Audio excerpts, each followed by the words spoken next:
When the homeowner association president tried to evict him, she had no idea she was stepping into her own nightmare. Malik Patterson had always envisioned owning property in a serene, upscale neighborhood. After years of relentless effort, he finally accomplished it. The house, a magnificent two-story brick home in Brentwood Estates, Tennessee, rested on a perfectly maintained lot with a wraparound porch and a vast backyard. It was precisely what he had imagined: tranquil, sophisticated, and the ideal place to settle down. But something felt unsettling from the very first day. Moving boxes still filled the driveway when Malik noticed the eyes peering from behind curtain, watching from porches, lingering a moment too long as neighbors walked their dogs. No one approached. No warm introductions, no welcome to the neighborhood, just silence. At first, he dismissed it. Maybe people here simply kept to themselves. Maybe they'd become welcoming over time. The first indication that wouldn't happen surfaced the next morning. Malik had barely finished brewing his coffee when he heard a sharp knock at the door. He opened it to find a woman in her mid-60s standing on his porch. She was dressed in a neatly pressed beige blouse, pearl earrings, and a pin with the homeowner association emblem fastened onto her cardigan. Her stance was stiff, her expression composed, but there was something in her eyes, something Malik couldn't quite decipher. "Good morning," she said, her tone curt. "I'm Barbara Whitman, president of the Brentwood Estates Homeowner Association." Malik extended a hand, offering a courteous smile. "Nice to meet you." I know who you are," she interrupted, glancing past him into the house. "I wanted to discuss a few matters." She handed him a thick stack of printed documents stapled in the corner. Homeowner Association Guidelines. Malik skimmed the pages, noticing the usual regulations: lawn maintenance, exterior paint restrictions, approved mailbox designs, standard rules. But then Barbara cleared her throat. "We like to uphold a particular standard here," she said, her gaze settling on the moving truck still stationed in the driveway. "I assume you'll have that relocated by this evening?" Malik raised an eyebrow. "It'll be gone once I'm done unpacking?" Barbara nodded, but it wasn't a pleased nod. More like she was making a mental note. "Good," she said. "And just so you're aware, the homeowner association mandates that trash bins be placed at the curb no earlier than 6 a.m. on collection day. Reserved yours were out last night." "I didn't put them out," Malik responded calmly. "The previous owners must have." Barbara pressed her lips together. "I see. Well, in the future, please be mindful. We have rules for a reason." And just like that, she turned and walked away. Malik shut the door, exhaling slowly. Maybe she was just meticulous. A lot of homeowner association presidents were. He wasn't going to let one rigid neighbor spoil his fresh beginning. But the following days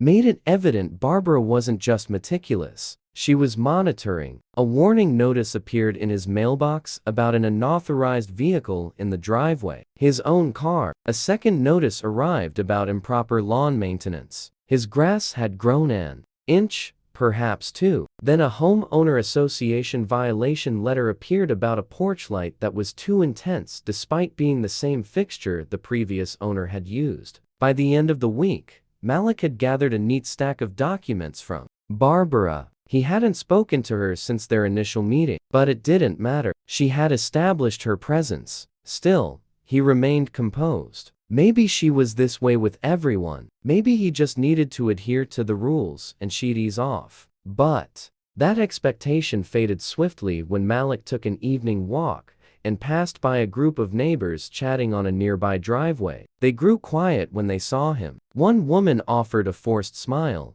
but no one else acknowledged his presence. And there, standing in the middle, was Barbara, arms folded, murmuring something to the others. Malik didn't need to hear the words to realize this wasn't about homeowner association regulations. It was about him. But if Barbara thought she could pressure him into leaving, she was in for a surprise. The letters kept arriving. Each morning, Malik discovered a new notice folded neatly in his mailbox, sealed with the Brentwood Estates Homeowner Association stamp. At first, he discarded them in a kitchen drawer, skimming them just enough to verify what he already suspected. Barbara Whitman was determined to make his life unbearable. But by the time he received the 5th letter in just 2 weeks, Malik had had enough. This time, it was about his trash bins. Containers must be retrieved within 1 hour of collection to uphold neighborhood aesthetics, the letter stated. Malik stared at the paper, frustration simmering under his skin. He had collected his bins the same way his neighbors had after work, but apparently that wasn't sufficient. Intrigued, he decided to conduct a little test the next morning. He woke up early and took a slow walk through the neighborhood, paying close attention to the properties. By 9 a.m., dozens of trash bins were still aligned along the curbs. Some weren't even properly shut, lids propped open with overflowing bags. Not a single violation notice on any of them, just his. Malik captured a few pictures and sent an email to the homeowner association board politely inquiring why his bins were an issue while everyone else's were overlooked. No response. But 2 days later, Barbara was back on his doorstep. She didn't knock this time, just stood there waiting, arms folded, clipboard in hand. Malik opened the door and leaned against the frame. "Something I can assist you with?" Barbara didn't reply immediately. She looked over his shoulder as analyzing the inside of his home. She was taking inventory, then she held up a document. "This is a formal request for you to submit proof of home ownership," she stated. "We've received complaints." Malik's stomach tightened. "Complaints?" "Neighbors have voiced concerns," Barbara continued, her tone syrupy but firm. "They've observed unusual activity, different vehicles arriving and leaving, furniture deliveries at irregular hours. Some are concerned you may be leasing this property in breach of homeowner association policies." Malik let out a short, amused chuckle. "You're joking." Barbara's face remained unmoved. He took a deep breath, forcing himself to remain composed. "First off, I own this house. Second, I've lived here less than a month. I'm still settling in. That's why there have been deliveries. And as for the vehicles, those are friends and family visiting." Barbara pressed her lips together, her fingers tightening around her clipboard. "Well, we have protocols to ensure all homeowners are properly vetted. We'll need to verify your deed." Malik recognized exactly what this was. She hadn't asked any other neighbors for proof of home ownership, just him. Still, he kept his voice steady. "You can retrieve the records yourself. It's public information." Barbara's eyes narrowed slightly, but she swiftly regained her composure, smoothing out her expression. "I'd prefer if you provided it directly." Malik tilted his head. "And if I refuse?" Barbara's lips curved into something meant to be a smile, but there was no sincerity behind it. "Then I'll have no choice but to escalate the issue with the homeowner association board." Malik exhaled, slowly, restraining the words lingering on the tip of his tongue. She wanted him to react. She wanted him to lose his temper, to raise his voice, to provide her with an excuse to turn him into the problem. So he simply smiled. "I'll consider it," he said, then closed the door before she could utter another word. Barbara didn't appreciate that evening as Malik sat on his porch sipping a beer, he spotted her again standing at the end of his driveway, conversing with a man in a polo shirt and khakis. She gestured toward Malik's house, speaking in hushed tones. The man nodded, jotting something down on a notepad. Malik didn't have to speculate what was happening. Barbara wasn't just attempting to intimidate him anymore. She was searching for a method to remove him. But if she thought she could force him out, she was about to receive a harsh lesson. The next morning, Malik woke up to an email from the homeowner association. Subject: notice of violation. It was about his porch furniture. According to the email, his outdoor seating arrangement, 2 wicker chairs and a small glass table, failed to meet the aesthetic standards outlined in the homeowner association guidelines. A vague rule,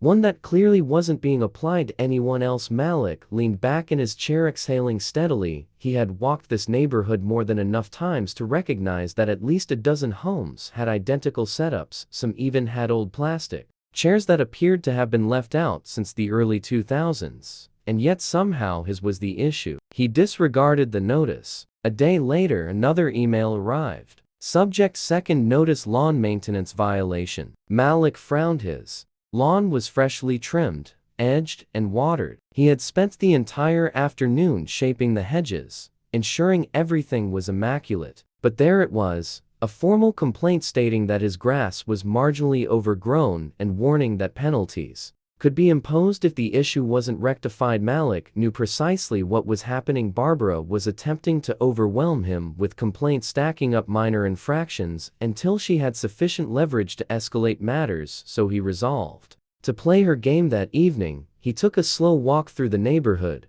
documenting every single actual violation. He observed unkempt yards, damaged shutters, faded house numbers, trash bins still resting by the curb from the previous morning. Then he submitted his own complaints, each one supported with time-stamped photos. It took less than 24 hours for Barbara to appear again. This time, she wasn't alone. She stood at the edge of Malik's driveway with another homeowner association board member, an older man with salt and pepper hair and a clipboard in hand. Malik recognized him from the homeowner association website. Stephen Reynolds, vice president. Barbara's expression was more rigid than usual, the forced politeness barely concealing her frustration. "Mr. Patterson," she greeted, her voice stretched thin, "we received your list of complaints." Malik crossed his arms, nodding. "Good. Then you understand. I'm not the only one being subjected to an unreasonable standard." Stephen cleared his throat,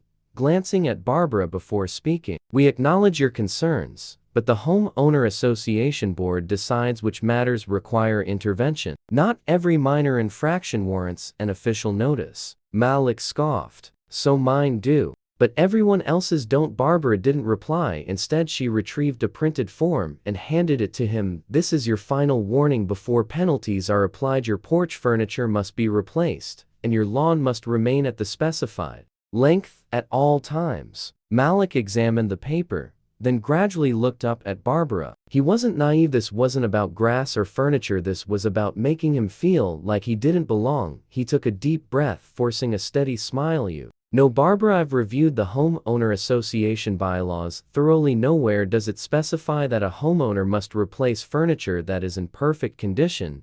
Barbara stiffened. "It's a matter of neighborhood consistency." Malik raised an eyebrow. "So you enforce regulations that don't exist?" Barbara's jaw tightened. Stephen shifted uncomfortably. For the first time, Malik noticed it, doubt creeping into the board member's demeanor. He wasn't entirely convinced. Malik decided to push a little further. "Me ask you something," he said, keeping his tone composed. "If I were someone else, say, one of my neighbors, would we even be having this discussion?" Barbara's nostrils flared. Stephen opened his mouth, hesitated, then closed it again. No response. Malik nodded, folding the paper in half. "That's what I assumed." Barbara inhaled sharply, forcing a rigid smile. "If you decline to comply, the Homeowner Association has the authority to escalate further." Malik met her gaze unwavering. "Then do what you need to do." Barbara pivoted on her heel and walked away, her posture stiff with barely controlled irritation. Stephen lingered for a second, then followed. Malik observed them departing, clutching the violation notice in his hand. He had just called her bluff. But Barbara wasn't the type to retreat easily. Malik anticipated Barbara to retaliate. He just didn't expect how extreme she'd go. The next morning, a thick envelope rested in his mailbox. No Homeowner Association logo this time. Instead, it was from a legal firm. Inside was an official complaint filed with the Davidson County Housing Authority, accusing him of being a fraudulent occupant. Barbara had escalated from trivial fines to attempting to have him legally expelled from his own home. Malik stared at the document, his pulse steady but his fingers tightening around the paper. She was seriously doing this? He read through the complaint. The allegations were weak assertions that he had failed to provide proof of home ownership, suspicions that he was leasing the property under false pretenses, and a statement that multiple neighbors had expressed concerns about his presence. No identities, no concrete proof, just assumptions dressed up in legal terminology. For a moment, Malik contemplated disregarding it. The claims wouldn't hold up, but then he realized this wasn't about having him evicted, it was about draining him. Barbara wanted him entangled in legal burdens. She wanted him exasperated, exhausted, willing to simply walk away instead of fighting back. But what she didn't know was that she was playing directly into his hands. That evening, Malik made a phone call. "Hey Joe," he said when the line connected, "I need a favor." Joe Martinez had been Malik's real estate attorney for years, sharp, relentless, and twice, as merciless as Barbara ever hoped to be. By the next morning, Malik had everything he required, and he wasn't just going to defend himself. He was about to turn the entire situation upside down. 3 days later, the Homeowner Association Emergency Board meeting was crowded. Barbara sat at the head of the long conference table, her expression carefully composed. The other board members surrounded her, some appearing uneasy, others pretending to be engrossed in their notes. The room buzzed with hushed conversations, homeowners shifting in their seats, glancing between Malik and the board. They had all heard the speculation. They were anticipating a confrontation. Barbara cleared her throat, lifting a printed document. "We are here to discuss the ongoing issue regarding Mr. Patterson's residence, given the numerous violations and the concerns raised by our community members. I'd like to speak." Malik interrupted, his voice steady but firm. Barbara's lips pressed together. "You'll have a chance to respond after." "No," Malik said, placing down a stack of his own documents. "I'm speaking now." A murmur rippled through the room. Barbara stiffened, but she gestured for him to proceed. Malik stood, unfolding the first document. "This," he said, holding up the deed to his house, "is the official proof that I own my home. Filed, recorded, and indisputable." A few heads turned. Some of the board members exchanged glances. Malik set the deed down and retrieved another paper. "This," he continued, "is the purchase agreement for another property, 214 Oakwood Drive." Barbara's face barely changed, but Malik caught the flicker of uncertainty in her eyes. Then he pulled out the final document. "And this," he said, letting the words linger in the air, "the deed for 216 Oakwood Drive." Barbara's house. The silence that followed was overwhelming. Malik didn't sit back down. He let the weight of the moment settle. Let Barbara process what had just unfolded. The same woman who had spent weeks attempting to have him removed had just discovered that her own house belonged to him, and she hadn't even realized. Barbara's mouth opened slightly, but no words came out. Then, in a quiet, rigid voice, she asked how Malik folded his arms. "You might want to review the Homeowner Association records, Barbara. That foreclosure you overlooked, the property sale that went through last month. I was the buyer." A few gasps rippled through the audience. Barbara's hands clenched around the papers in front of her. Malik tilted his head. "So tell me, Barbara, who's the real trespasser now?" And just like that, the entire room's perspective shifted. The room sat in stunned silence. Barbara's face had turned pale, her perfectly controlled demeanor fracturing at the edges. The authority she had exerted over Malik for weeks had just evaporated in front of everyone. Malik took his time, letting the gravity of his words sink in. He wasn't finished. He picked up another document from his neatly arranged pile. "Now, let's discuss fraudulent eviction attempts." Barbara's head snapped up. "Excuse me." Malik tapped the legal complaint she had filed. "You reported me as an unlawful occupant. You alleged I had no right to reside in my home." He paused, then looked directly at her. "Would you care to clarify why?" Barbara's fingers twitched against the table, but she forced her voice to remain composed. "As I specified in my report, several residents conveyed concerns." "Who?" Malik interrupted. Barbara's jaw tensed. "I am not authorized to disclose no names," Malik said, raising an eyebrow. "That's interesting because I spoke to several neighbors before this meeting. No one recalls expressing concerns." A few murmurs stirred in the audience. Homeowners exchanged glances, some shifting uncomfortably. The atmosphere in the room shifted. It wasn't just between Malik and Barbara anymore. People were starting to perceive the reality. Barbara opened her mouth, but Malik proceeded before she could recover. "You accused me of breaching homeowner association policies, yet you've repeatedly disregarded other violations. In this neighborhood," he pulled out a stack of printed emails, "I filed formal complaints about broken shutters, overgrown lawns, trash bins left out for extended periods. None of them resulted in violation notices." He turned to the rest of the board. "Tell me, do these rules only apply when Barbara chooses to enforce them?" Stephen Reynolds, the Homeowner Association vice president, cleared his throat. "I think we should take a moment to." "No," Malik said sharply, "I still on Barbara, because this isn't about homeowner association policies. It never was. This was about her determining who she believes belongs here." A sharp murmur surged through the crowd. Barbara's lips parted, panic flashing across her face. For the first time, Malik wasn't just exposing her, he was compelling the entire neighborhood to recognize what had been occurring right in front of them. Barbara let out a shaky breath. "Mr. Patterson, I was merely trying to pressure me into leaving," Malik completed for her. "Yeah, I understood that." Silence. Then a voice from the back of the room interrupted. "This is outrageous," an older man muttered. Malik turned to see Mr. Holloway, one of the longest-standing residents of the neighborhood. He shook his head, staring at Barbara. "You seriously attempted to evict the man who owns your house?" A few scattered chuckles echoed through the room. The transition was happening. But Malik wasn't finished yet. He placed his final document on the table. "And one more thing, Barbara, you're overdue on your homeowner association fees." Her head snapped up. "That's untrue." Malik tapped the paper. "I purchased your house at auction, remember?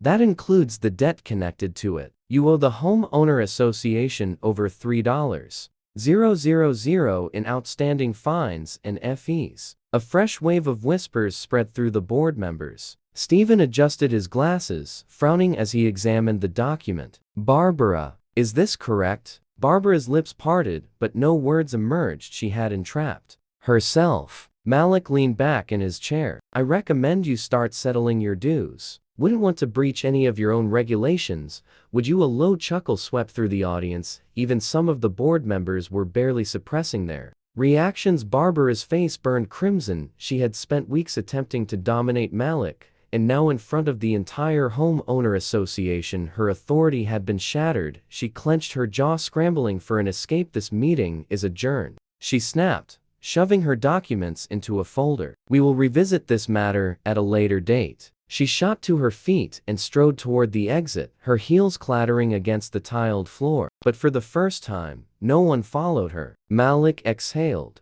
the tension in his shoulders finally dissipating. He had prevailed. But Barbara wasn't the type to retreat without resistance. Barbara stormed out of the homeowner association meeting, her face rigid with barely contained anger. The silence she left behind was heavy. No one moved. No one spoke. The board members shifted uncomfortably, as if suddenly realizing they had aligned themselves with the wrong person. Malik remained still. He just sat back, observing. Then gradually, the murmurs began. "Can you believe this?" someone whispered. "She attempted to evict the wrong guy." Another chuckle. Stephen Reynolds, still seated at the table, cleared his throat. "Well," he started, awkwardly adjusting his tie, "I think it's fair to say the situation was mishandled." Mishandled. Malik let out a short laugh. That was one way to phrase it. One of the neighbors, Lisa Hendricks, a middle-aged woman who lived 3 houses down, turned to him. "I don't know what to say," she admitted. "I had no idea she was doing all this." Malik arched an eyebrow. "Didn't you?" Lisa opened her mouth, but no words emerged. A few others averted their gazes, shifting in their seats, because the truth was they did know. They had observed as Barbara issued violation after violation. They had noticed how she targeted Malik. And yet, until she humiliated herself, no one had intervened. The guilt was settling in now. But guilt wasn't an apology, and Malik wasn't interested in hollow words. Instead, he turned to Stephen. "Since we're still here, let's discuss actual homeowner association violations." Stephen straightened, uneasy, like what Malik picked up his list, the same one Barbara had disregarded when he submitted it weeks ago. Broken fences, trash bins abandoned by the curb for days, lawns that hadn't been trimmed in weeks. All of these violations exist right now, but somehow was the only one receiving penalties. Stephen glanced at the list, then at the other board members, a few of them visibly uncomfortable.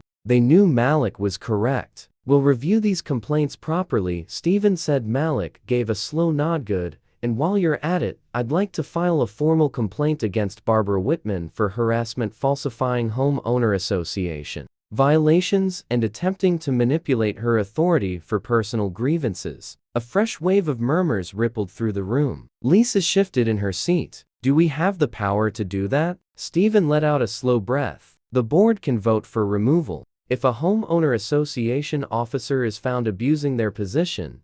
Malik leaned forward, then put it to a vote. Lisa hesitated, then nodded. "Seconded." One by one, hands started rising around the room. Malik watched as the individuals who had once stood by silently now voted to strip Barbara of her position. It was ironic. If she had just left him alone, she'd still be homeowner association president, but her own arrogance had been her downfall. A few minutes later, Stephen cleared his throat. By a majority vote, Barbara Whitman is officially dismissed as president of the Brentwood Estates Homeowner Association, effective immediately. There it was, the final blow. Malik stood slipping his papers into his folder. "Well," he said, turning toward the door, "that was efficient." A few chuckles eased the tension, and as he stepped out, he could feel the weight of dozens of eyes on him. They had all learned a lesson that night. But the person who needed it most was still in denial. Because Barbara Whitman wasn't finished yet. Barbara Whitman didn't handle defeat easily. The morning after her public embarrassment at the Homeowner Association meeting, Malik spotted her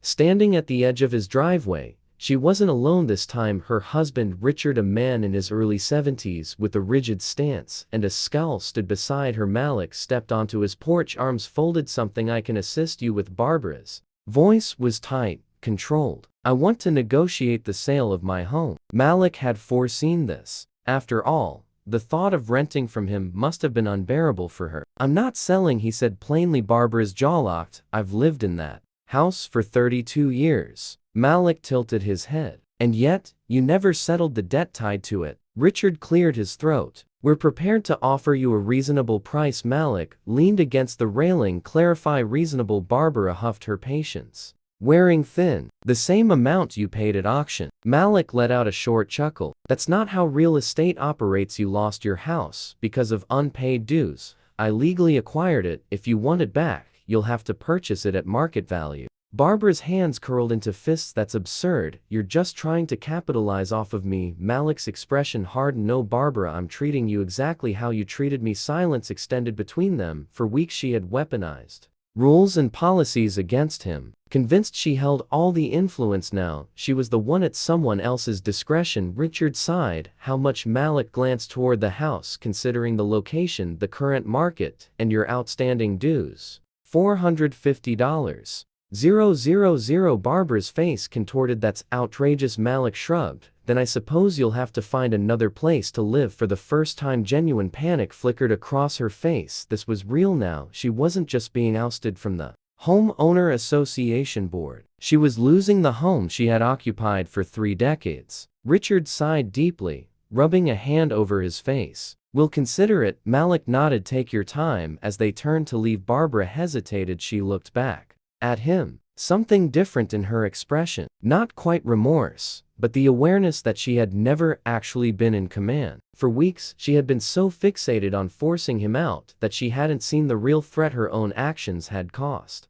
her everything. Malik let the moment linger before speaking. "Barbara," she turned stiffly, "next time you judge someone before understanding them." He gestured toward her house. "Remember where it led you." She didn't say a word, just turned and walked away. A month later, the for sale sign was placed in front of 216 Oakwood Drive. Barbara had refused to buy back the house at Malik's price, and no bank would approve her for a loan of the amount she required. She and Richard packed up and left in the middle of the night, relocating to a smaller residence across town. The neighborhood transformed. After that, without Barbara in control, the Homeowner Association actually began operating the way it was supposed to, addressing real concerns instead of enforcing meaningless restrictions. And the neighbors, some still avoided eye contact, ashamed by their silence, but others made an effort, gradually dismantling the barrier they had helped Barbara construct. One day, Lisa Hendricks,